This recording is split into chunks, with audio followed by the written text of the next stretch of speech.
Just like we need physical food every day for our physical bodies, we need spiritual food every day for our spirits.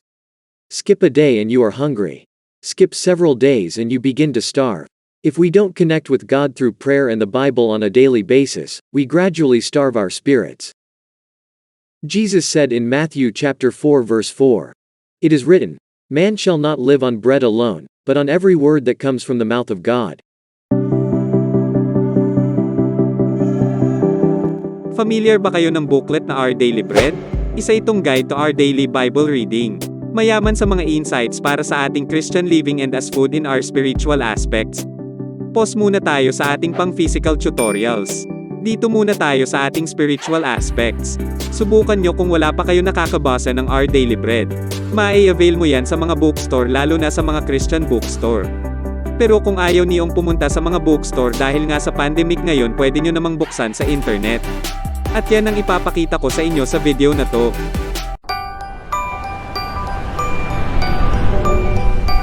Welcome to Mang Jose Online TV. Now your host, June again. Welcome to Mang Jose Online TV. Share ko sa inyo kung paano gamitin ang Daily Bread online sa computer at sa phone. But don't forget to subscribe and click the notification bell para maging bahagi ka sa aming tips, tricks and tutorials. Punta na tayo sa computer ko.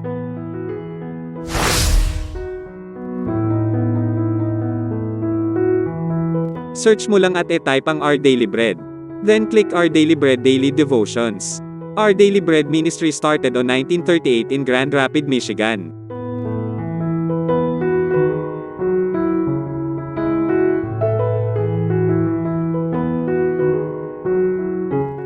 Click Read Now.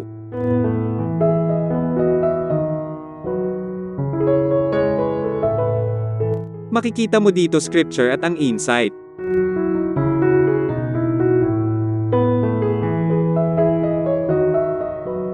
Ito yung insights ng scripture or Bible text. Then dito naman ang scripture reading.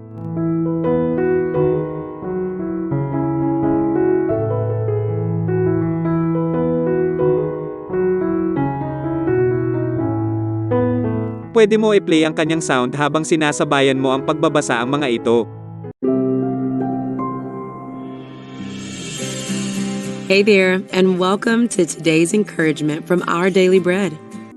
Today's Our Daily Bread devotional scripture reading is Psalm 1. Blessed is the one who does not walk in step with the wicked.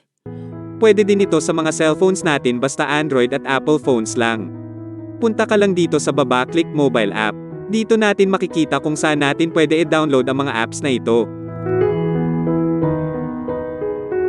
Google Play kapag naka-Android ka at App Store naman kung naka-iPhone ka.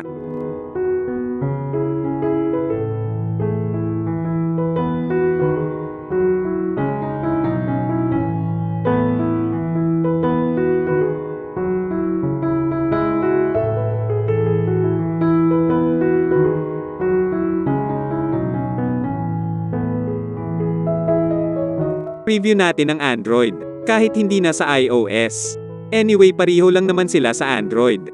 Ganito din naman ang hitsura ng iOS.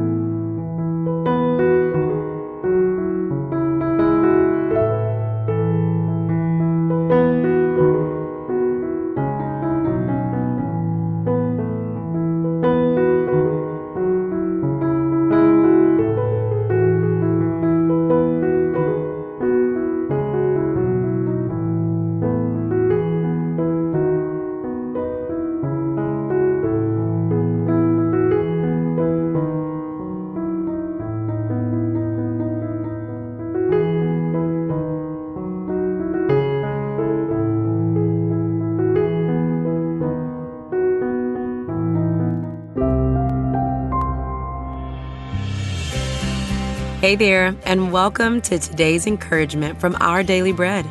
In memorializing his grandfather's work, Peter Croft wrote, Today's Our Daily Bread devotional scripture reading is Psalm 1.